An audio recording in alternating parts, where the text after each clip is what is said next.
Welcome to Revenge Report. Don't forget to hit that like button and subscribe for more. Let's dive in. The fake leather chair felt like it had ice built into the seat. That finance office at Castleton Ford had no warmth in it, and not just temperature-wise.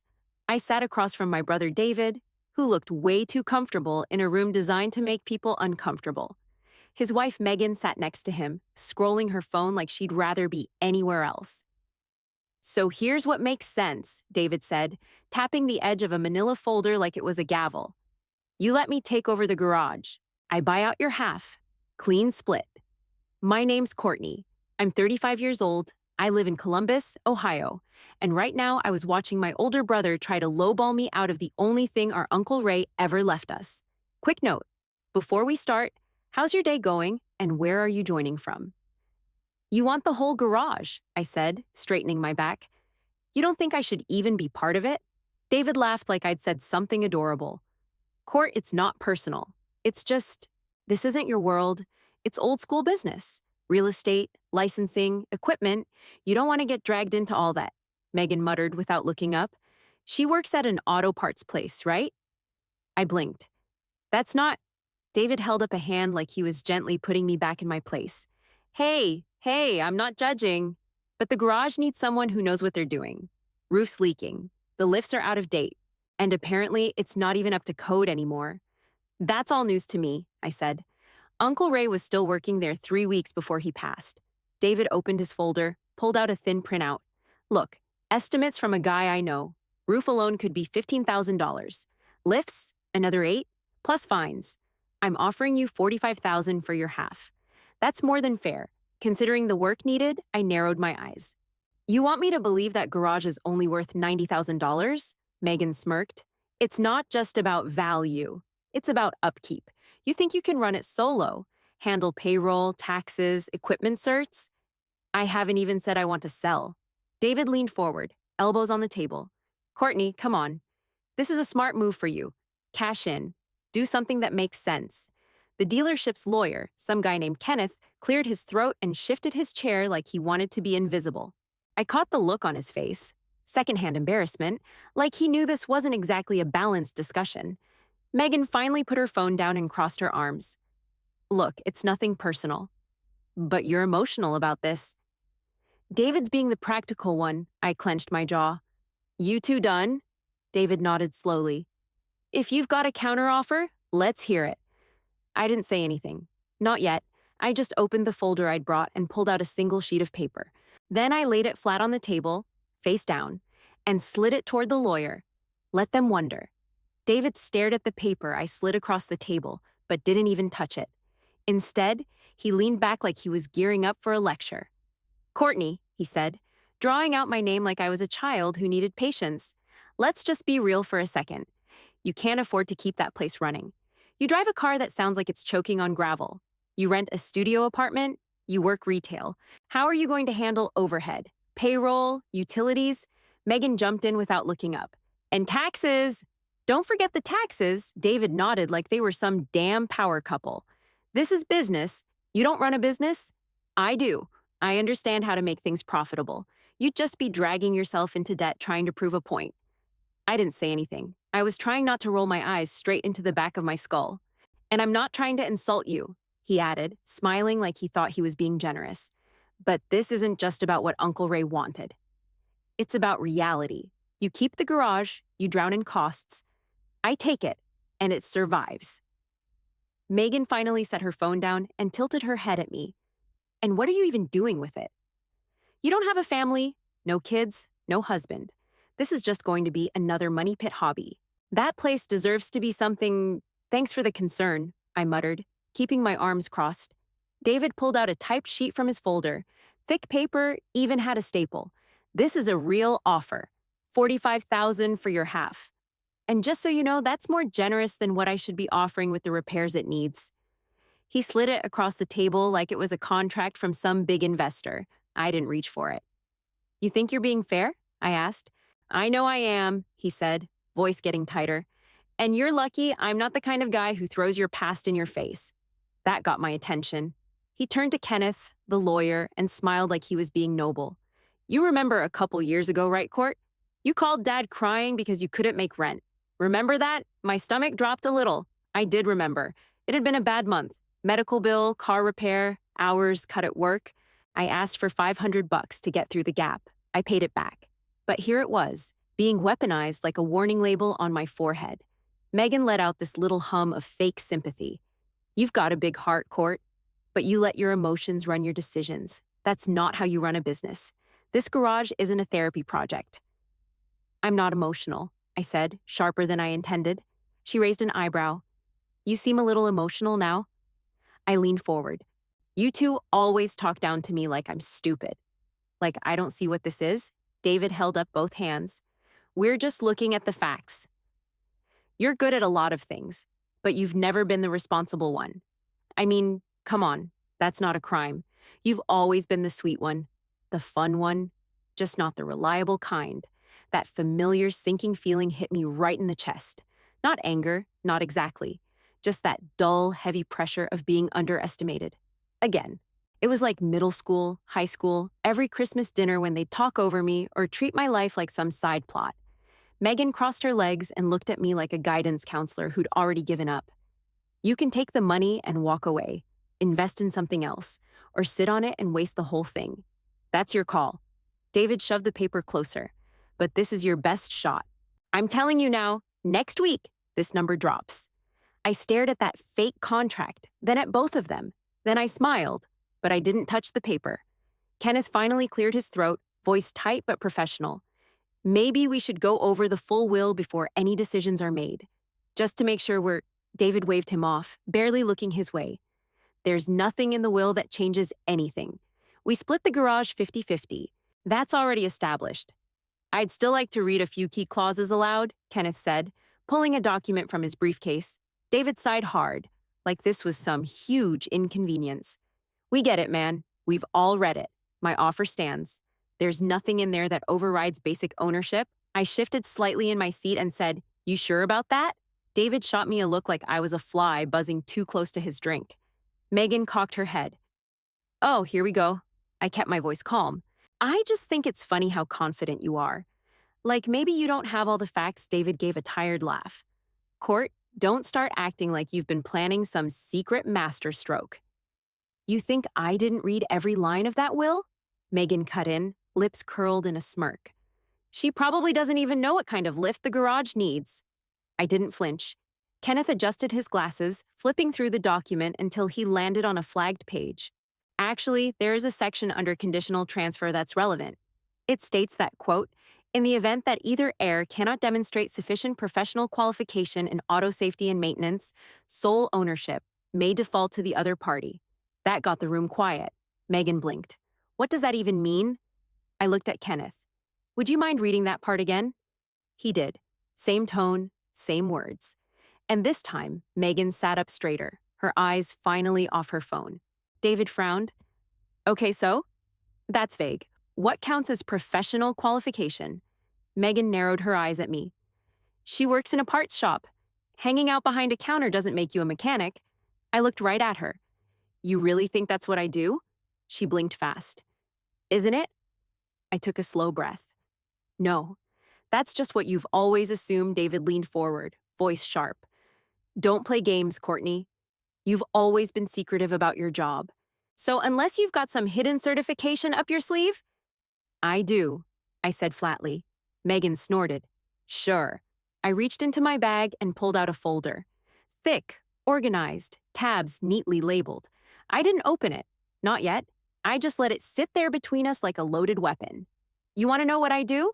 I asked, voice steady. I'm the lead safety engineer for the Tri-State Regional Transit Division. I oversee inspection and compliance for more than 1,000 commercial vehicles across Ohio, Indiana, and Kentucky. David's jaw twitched. I kept going. That includes structural lift systems, fuel and electrical safety, brake integrity, emissions, and fire suppression protocols. I sign off on public fleet vehicles. I don't bag bolts at AutoZone. Megan sat back like she'd been slapped. David tried to recover. What, you inspect buses or something? Trucks, vans, buses, emergency vehicles, anything that rolls under government funding. I'm ASE certified, master level. I hold degrees from Penn State and University of Michigan in mechanical engineering and vehicle systems. I have 12 years of experience. Want the printouts? Kenneth looked stunned for the first time. That actually lines up with what your uncle wrote about you in the notes attached to the will. Megan scoffed. Notes? He nodded. He included personal statements about both of you. Said he was proud of your accomplishments, Courtney. Said the garage was always meant to be something more. Something safe, professional. Legacy-driven. David muttered something under his breath. I opened the folder, flipped to the certifications, laid out the ASE Master Tech sheet, a color copy of my degrees, and a current copy of my fleet inspection credentials. I don't just know what kind of lift that garage needs, I said. I can tell you which models have the lowest failure rates over 10 years, how to anchor them for seismic compliance, and what OSHA requires for their maintenance schedule. Megan's lips parted, but no sound came out. I looked at David. Still think I'm the emotional one? David scoffed like I was selling him a used mattress off Craigslist. Come on, Court. What, you run a tire shop or something? I didn't blink. I'm the lead safety engineer for the Tri-State Regional Transit Division. I oversee inspections and safety protocols for over 1,000 commercial vehicles across 3 states. Megan opened her mouth like she was going to cut in, then slowly shut it.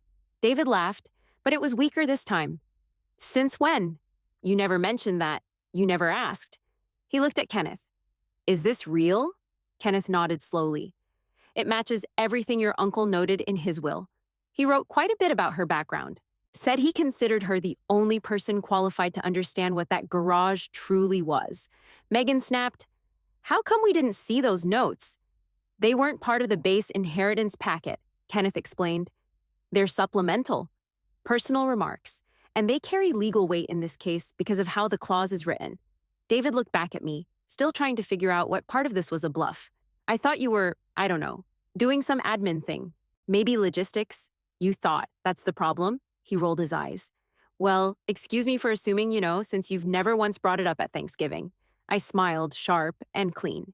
You mean between Megan's Instagram recaps and you talking about your boat for 40 minutes? Megan scowled. You think this makes you better than us now? No, I said.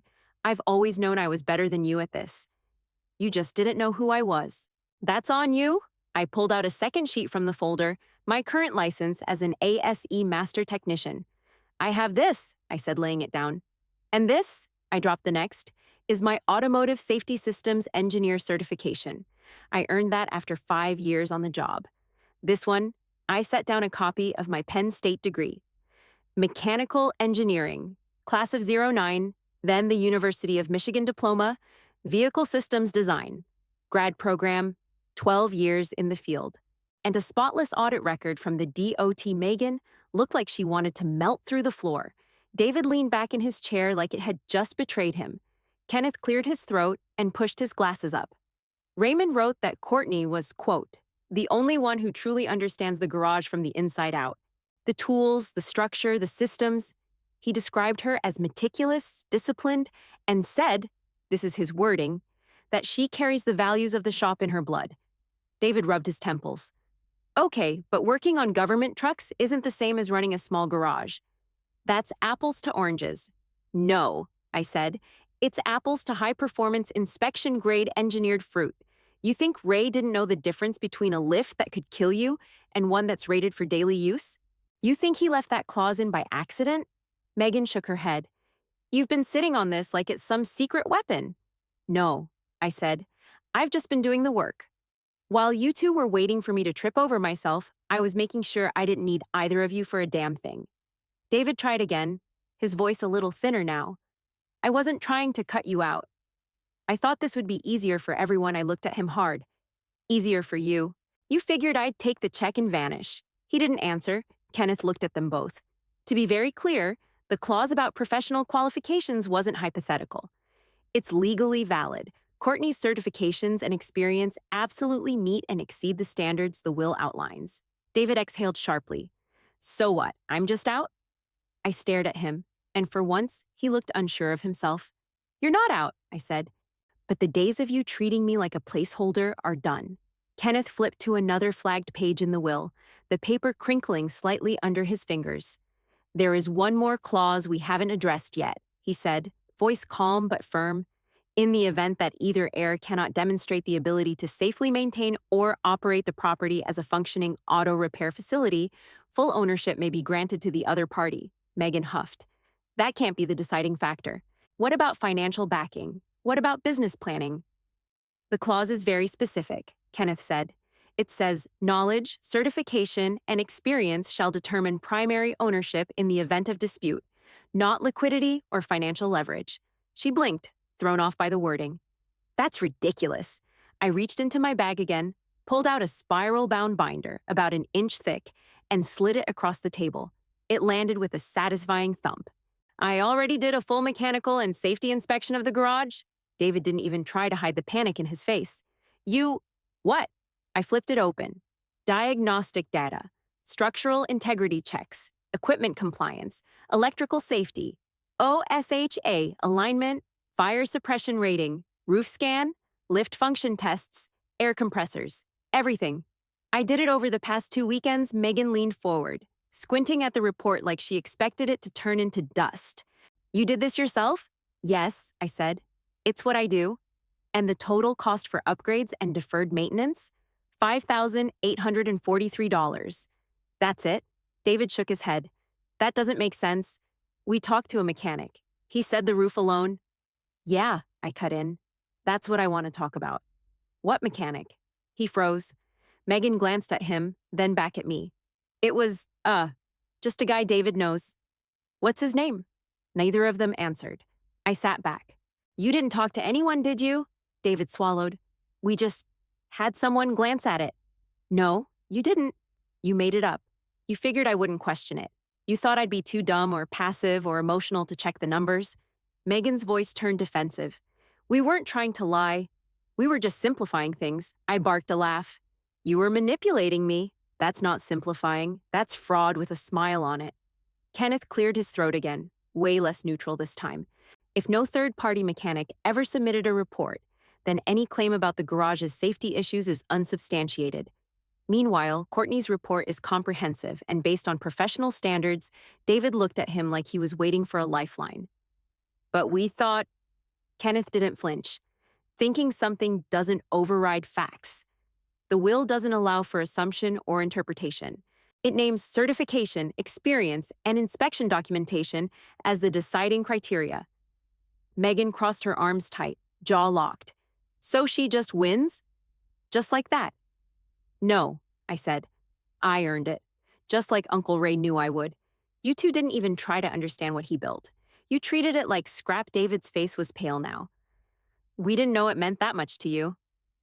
That's because you didn't ask. You never gave a damn what I actually did for work. You thought I bagged spark plugs. That's how little you respect me. He opened his mouth, then shut it. His eyes dropped to the binder, but he didn't touch it. I told you the garage didn't need major repairs, I added. You just didn't want to hear it from me. Megan turned toward Kenneth, her voice sharp. So what happens now? He folded his hands. Unless David can provide equivalent qualifications and documentation, the will gives Courtney the right to assume full ownership. If he does not meet the requirement, he can either forfeit his share or negotiate a buyout at market value. Megan looked like she'd just bitten into a lemon. David didn't say a word. His face said enough. I leaned forward, looked him straight in the eye, and said, Next time you want to come for someone's legacy, do your homework. I kept my eyes locked on David. So, what's the name of this mechanic you talked to? He blinked, looked at Megan, then back at me. I don't remember. That's weird.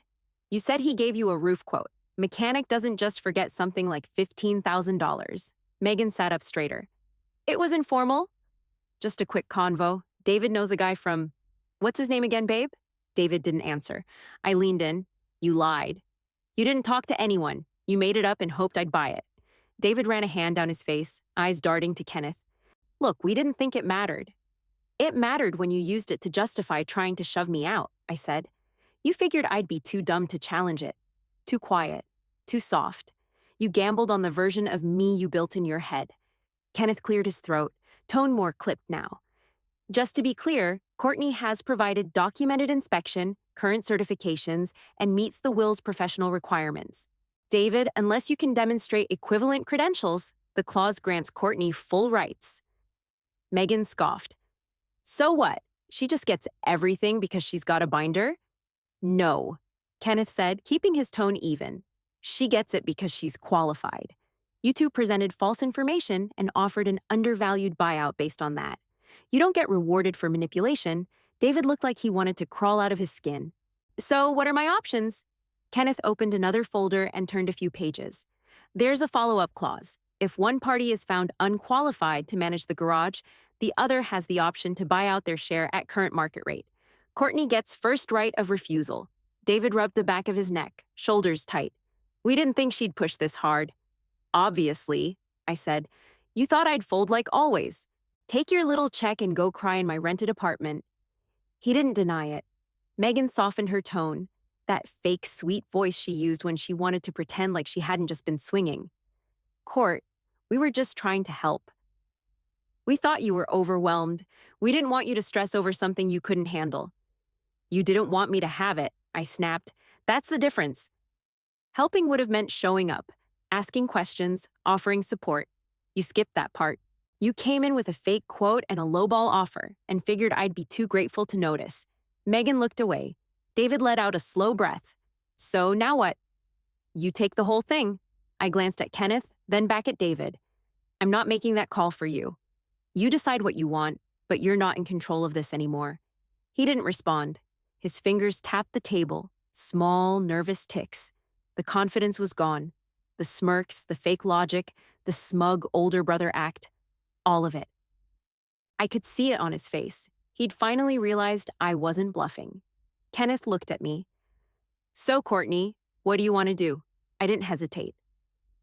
I want to buy out his half. At market rate, David's head jerked up. Wait, what? Market value's about $280. So your half? $140,000. He blinked like I'd just spoken in code. I don't have that kind of money to throw around. I folded my hands calmly. That's fine. I do. Megan laughed, short and sharp. Since when? I've been saving to buy a commercial property for years. I've got the cash. David leaned forward, voice low. You're actually serious about this? Dead serious. His mouth opened, then shut again. He looked completely unprepared for this version of me, the one who didn't back down, who wasn't waiting for permission to speak. Kenneth nodded. We'll need to draft a formal buyout agreement. I can get that started today. Megan's tone dropped into guilt trip mode, soft and syrupy.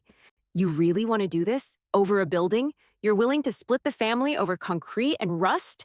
I looked her dead in the eye. You tore it apart the second you decided I was disposable. Her face tightened, but she didn't say anything. David rubbed his temples. So you're taking the whole place? All of it, I nodded.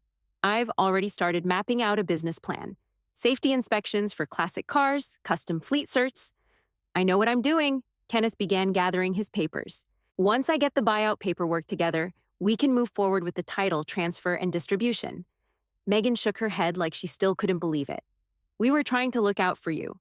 No, I said, standing up. You were trying to shut me out before I had a chance to speak. David muttered.